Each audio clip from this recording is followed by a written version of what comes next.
So I've got my phone with me this morning. And good morning, good morning, good morning, good morning, good morning. Let me move this around just a bit.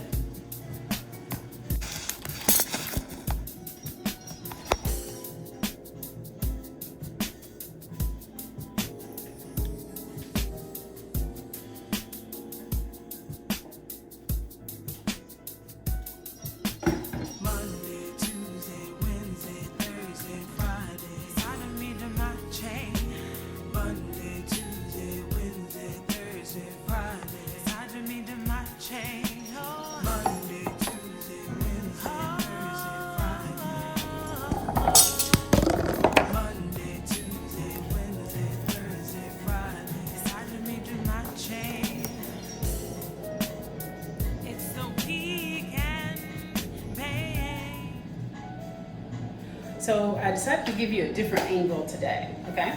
And we're gonna chop this up a little bit, all right? So I hope that you are feeling very, very well. I hope that life is good to you. I hope that you are not infected with the coronavirus. I hope that if you are infected with the coronavirus, that you are recovering well.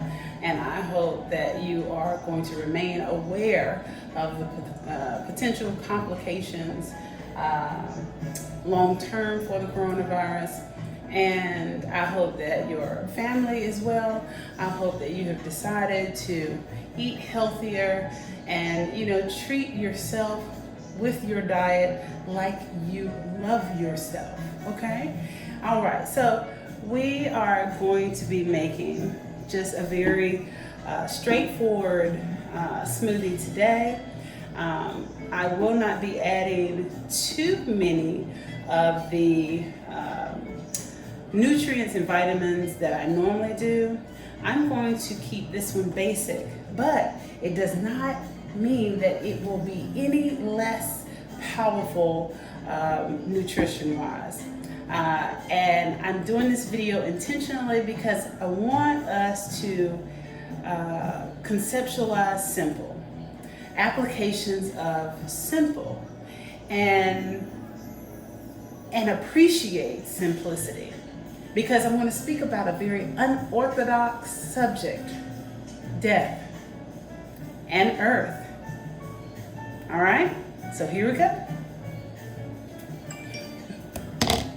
So today I'm going to do a combination of mango and blueberries.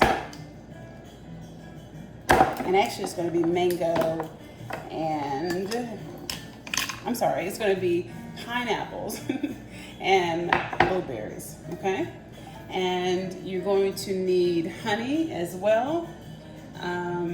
You can get raw honey in different floral infused options, or you can just get straightforward raw honey from your local bee farm, right? Or your local farmer's market, which would still be essentially from your local bee farm, all right? So you'll need these two. Now, here we are with the simplicity. So we've got simplicity of honey, because honey in the raw is a very, very simple ingredient, and we take it for granted. It is a powerhouse of nutrients, okay? And pineapples and blueberries, we all generally love pineapples.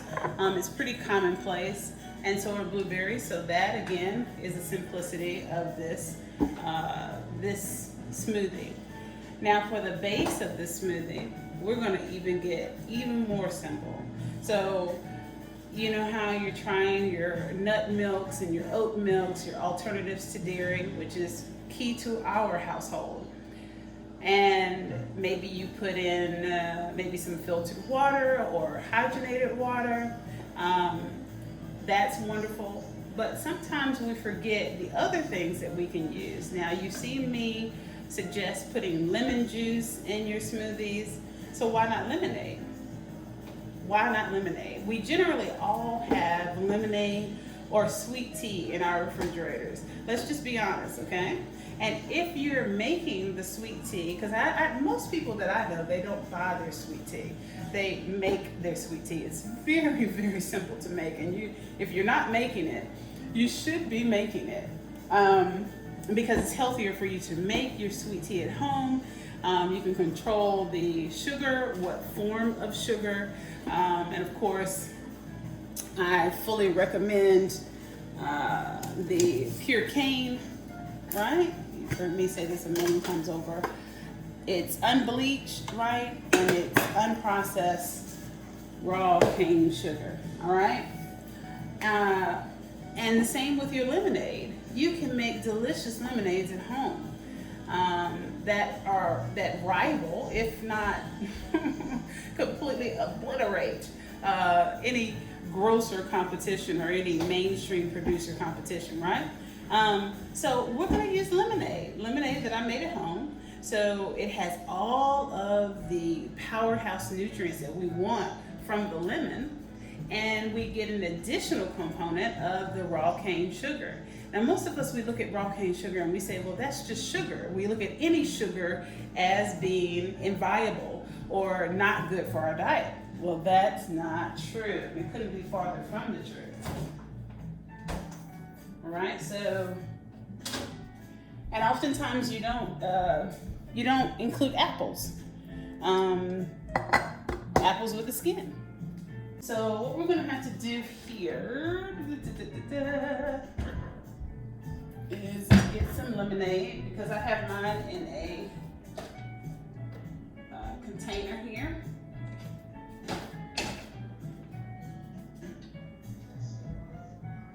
And remember, it's up to you how thick you want this to be. Today, we're not gonna use any ice at all. So I'm gonna use, this is lemonade that I've made, and we're gonna use a half cup, okay? So this is about a cup of pineapples, and we're gonna use a cup of the blueberries in here. We're not gonna use the entire container full. And then I'm gonna get this back in, especially since I've taken the cover off, okay? All right.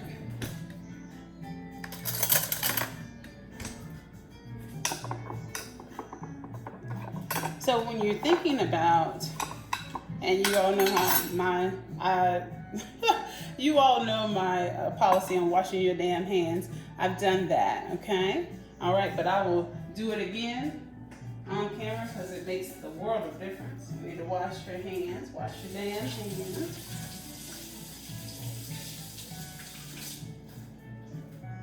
All right. Okay. Here we go. All right. So we're just going to grab pretty much exactly what I've said. We're going to put all the pineapples because I really love pineapples. We know that they are rich in nutrients, right? And any of the blueberries that happen to stick, hey, it's just par for the course. And I'm going to rinse once more.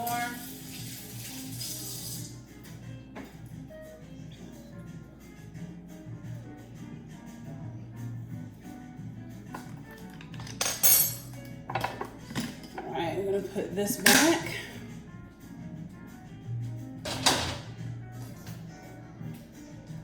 Then we're going to use our apples. All right. So when you think of fruits and vegetables, or fruits mainly, do you ever think of compost? Do you ever consider compost? So what I did is I sliced up one gala apple, and I put 4 slices in there, 4 cubes.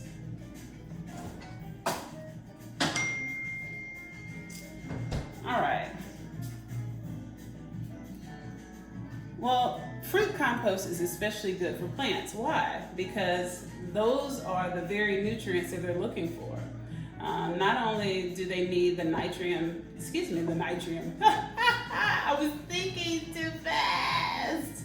The nitrogen and potassium, which I just combined, right? Nitrogen. The NPK combination that is so common place in agricultural and horticultural production, and residential use as well. So your K for your potassium, your phosphorus, right, for your P, and your nitrogen for your N. Though you can also get additional nutrients that are very, very important to the processes, the biochemical processes, the physiological processes, which is just what happens on the inside of the plant life, right? For them to carry out all of their energy production and transformation and just all the wonderful things that allow for plants to then help clean the air for us humans. And that lets you know that there's a cycle, right? There's a cycle of this ecosystem that befits us all. We all benefit from one another. Now, as humans, we know this, we have the cognitive knowledge of this, but we have been taking this for granted. Plants don't actually take us for granted, you see, but we are definitely taking them for granted when we destroy lands for parking lots, when we have over exploitation. Now, of course, there is some importance to being able to accommodate our needs in our civilized society, but we've taken it a bit too far. I don't think we need to target every 5 miles. Not every 5 miles. I don't think we need to target every 5 miles. Especially now, maybe in a food desert, if we're talking about that economically and culturally and for good nutrition, maybe we can have that conversation, but we don't need a Target, nor do we need a TJ Maxx or Marshalls. And I love these places. Don't get me wrong, I love these places, but we don't need them every 5 miles. Okay, all right. So what I'm getting at is that when you think about death, and let's use a reference from the Bible, and the same reference has been used very consistently in other religions. Generally so. There are a few religions that are very interestingly rooted in death celebrations that include cremating the deceased, placing them on a raft, and then having a ceremony on a river as they float away and are cremated. And of course, the belief system is that they're returning to their maker, or returning to God, if you will. We also have, again, the references that tell us that we should instead return dust to dust, right? We came from the dust and we should return to the dust. So I was having a very interesting conversation the other day, and basically I really iterated that we should not be handling our deceased loved ones through the ceremonial process of a coffin and lowering the coffin into the ground. The coffin is generally not environmentally sustainable. And most often we're thinking from the sense that they don't want their loved ones to decompose fast. They don't want them to be harmed is the kind of backdrop to that thought process, to that logic. But the deceased, they are no longer aware. So they're not aware of any damage that is happening to them. And I understand the emotional draw that would perceive there still being this consciousness of hurt. Maybe even in the spiritual realm, maybe they're not concerned about their body, but maybe they're thinking that their loved ones are going to be displeased with them from the spiritual realm, seeing that they allowed their loved one's body to be buried in a way that would be quickly decomposed or attacked by the microbial life in the soil, or the insects in the soil, the earthworms, and and that just doesn't sit well with people. And I can understand that. I understand that completely. But it is not best practice, is what I'm asserting. And I'm asserting this because over time, we're going to have issues that will present themselves, that will arise from having buried our loved ones in these coffins that oftentimes have chemicals for paint, or faux finishes, faux metal finish, faux wood finish. Like we had issues with VOCs from some of our polyurethane, right? The coat that you put over your paint when you're painting your furniture. These things will eventually leach into our groundwater reservoirs. These are aquifers. And you know that to be my science, wetland science, right? Hydrology, soil, earthworms, microbial life, right? So I do have some pretty, I've got some hang-ups about our process. Now, I know there have been more and more funeral homes that are looking into sustainable coffins, and they have changed some of the practices where they are more biodegradable over time, and that just seems like this slow adoption principle that we talk about in my academic field, where we understand that understanding new ways to handle things can be slowly received over time, and not even received well. It may take time for people to really come to terms with thinking that, okay, maybe this is a good idea, maybe this is a better way to handle this. And so what we're going to do is 3 tablespoons of honey. Okay. Well, the soil adoption is really not going to help us either.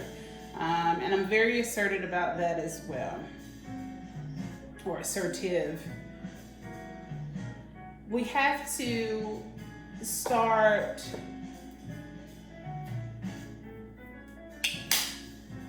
thinking less with our emotions alone. And I know that can be very disturbing to some. And of course we're not going to waste this. Why would I waste this good old honey?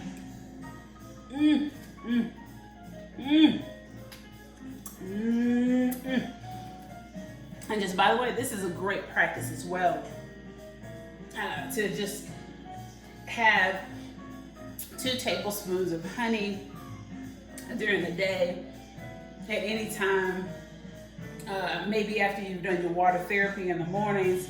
And for some of you who are not familiar with water therapy, that's basically just having water, room temperature water, preferably filtered water, as soon as you awake, before you brush your teeth, preferably while seated. Drink at least 2 to 3. I've heard of people drinking 4 and upwards to 5 8-ounce glasses of water during this time. If that is just too burdensome for you, as you prepare for your day and head off to work, if you're an essential worker or if you're working out in your workplace, it may be a little easier of a task for those of us who are working from home exclusively during the pandemic, okay? But you can take those 2 tablespoons of honey. That helps with digestion. It helps with your cognitive health.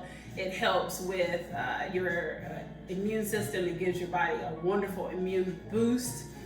We know that honey also, just like your mucus, it has a wonderful way of just clearing your body from foreign agents, allergens and things of the nature, okay? So, Right, so we've got this beautiful concoction. I'm not gonna use any ice. I know it. I know it, I know it. Okay, so I've already got it plugged up. But so let's get back onto topic, right?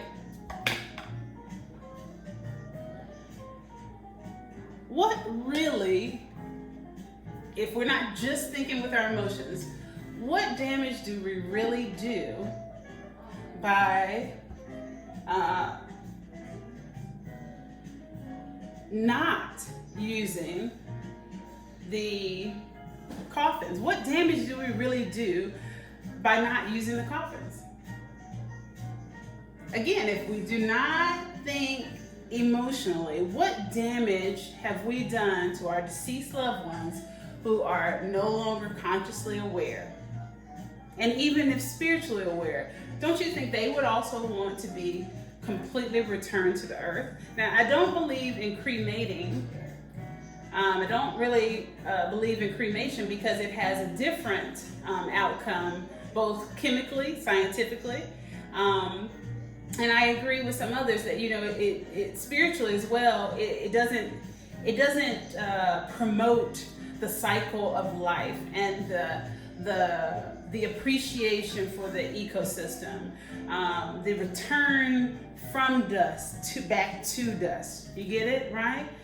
So it doesn't necessarily promote that, or it's not consistent with that. So I definitely am a fan of the no coffin ideology, and I think that this is a new ideology altogether. I've not looked this particularly up. I will, and maybe comment on it in a different video, or maybe have a part 2 to this, because this will be relatively short, because this time I'm actually this is not so much as a sermon today. This is more of a proposal.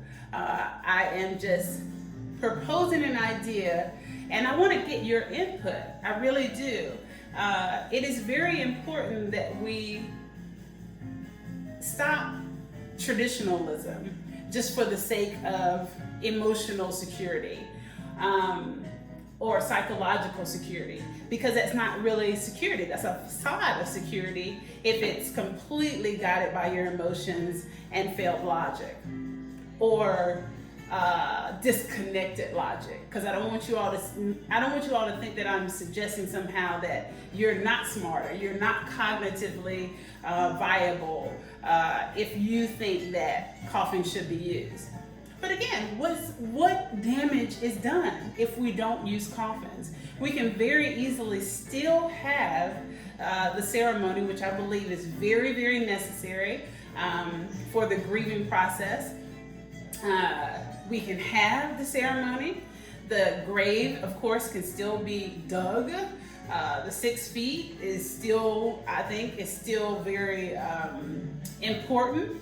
I understand that there may be the issue of embalming and the embalming fluid that some people are concerned about, and how that would return to the soil. Maybe then again, we would return to the soil and leach. Someone may make that argument that maybe that would leach. Those chemicals would leach into our groundwater reservoirs. Well, that's just the point that I'm making. We could literally allow for burying our loved ones, maybe in the rice cloth that you've seen in some of the cultures. I believe it's called rice cloth, or the thin linen-like cloth, much like you see with mummification, right?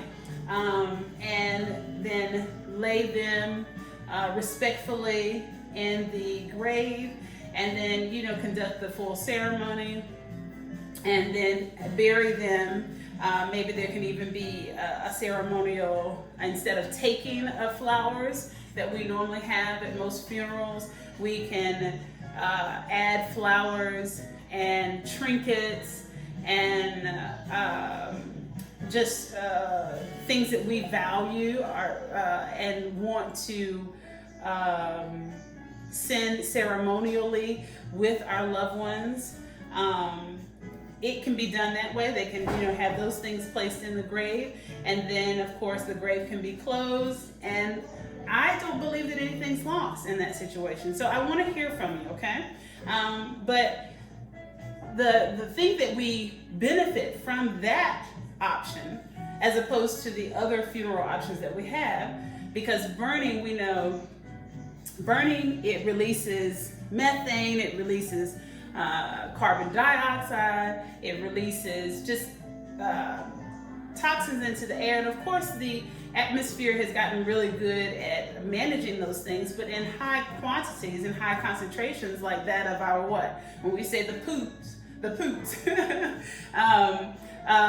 cows, right? When we talk about the agricultural industry, a lot more of you are learning about the fact that cows and the methane that comes, from the poops and the poops of cows, the feces, that that is causing the earth to what?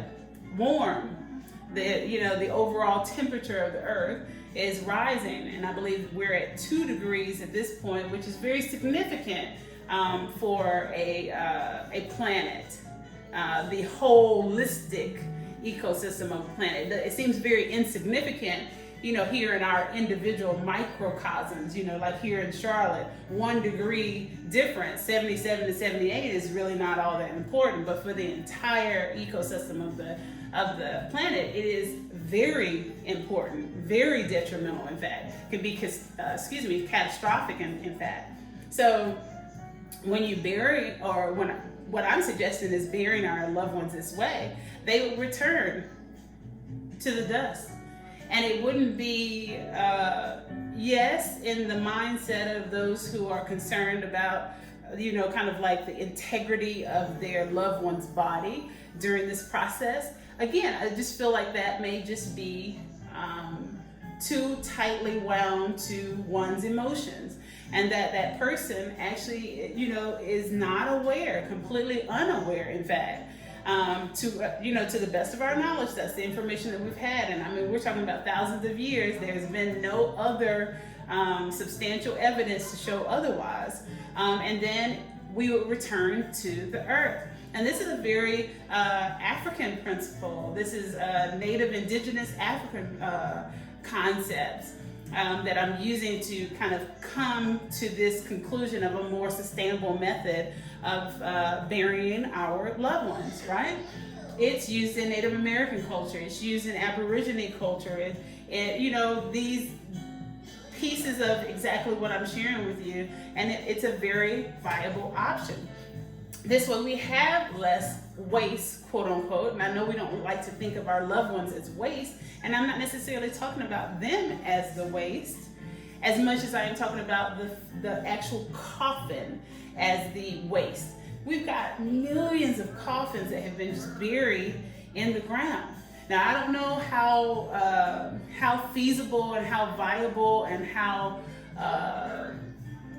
easily achieved it would be to actually go back and rebury our loved ones in this new sustainably practice that I'm suggesting, because I could see that being a complete disaster as far as like politics and religion and emotions and family structure and decision, and who's making the decision at this point, like probate issues, who's the executor at this point, and that in that disease I can't even say it, not disease, that deceased person's life, and who's going to make that decision, and what is their belief system? Are they willing to even do it? It may not be viable to go back in time, it may not be viable retroactively, but I believe that it's something that we need to really seriously consider going forward. And as a scientist, in a field of science for which there is a huge stronghold and underpinning and core to environmental sustainability, and identifying and discovering new, more sustainable practices for our future longevity, I believe that this is important to share with you all. So I hope that this hasn't weirded you out completely, but hey, that's That's my job. That's what I'm here to do at Sydney Smoothie Sermons. Is to talk about the untalkable. All right, the unorthodox. All right, so we're just going to mix this up, and this is also purposeful because the fruits were frozen. So I gave them also during this time that I was speaking to you. I gave them an opportunity to soften just a bit, because again, I'm not using any ice. I've only used a half cup of lemonade, and that's homemade lemonade. So it's the only 3 ingredients in that lemonade are lemon, water, and raw cane sugar. That's it. And if you've had my lemonade, then you know it's delicious. And then we have a cup of pineapples. We have sliced a gala apple or gala apple, however you pronounce it, wherever your region is, your indigenous region. And by the way, happy Indigenous Peoples Day. And I would say belated, but I feel like there should be an indigenous celebration every day. Yeah, but anyway, then you have a half cup of blueberries and all that deliciousness. Oh, with the gala apple, I did only, after slicing it, I put 4 cubes, large cubes I made, into this mix. So now we're going to, I have allowed it to blend on low for, what was that, about 20 seconds or so. If you have a Vitamix, it's not going to take much time at all. You should be able to see this completely.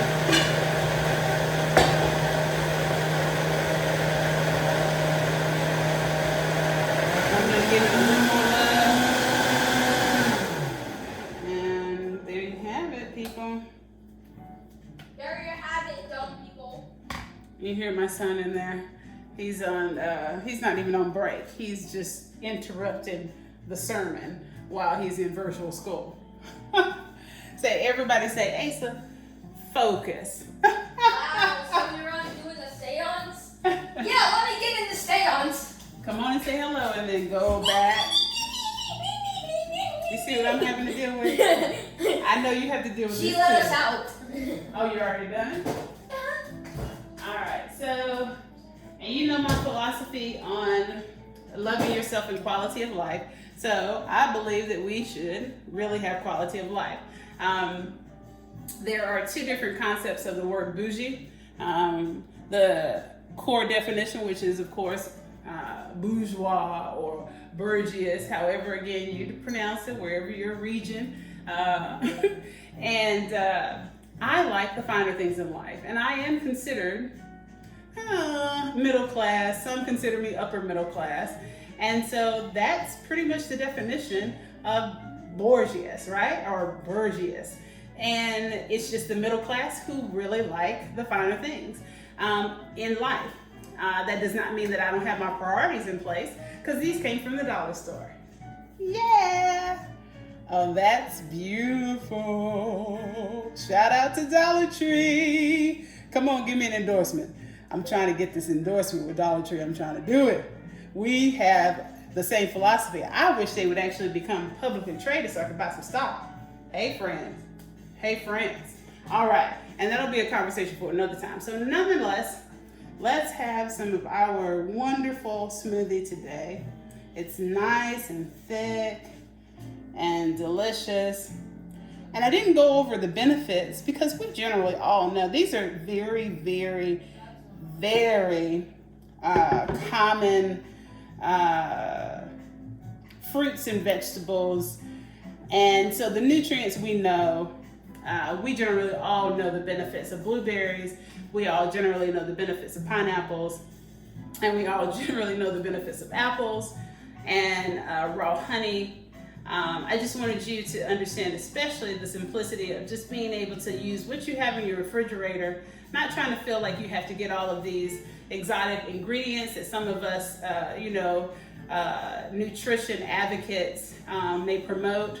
And instead, just, sometimes just go ahead and keep it simple, and it can still be a powerhouse of nutrition. So cheers to you, and join me again for Sydney's Smoothie Sermons.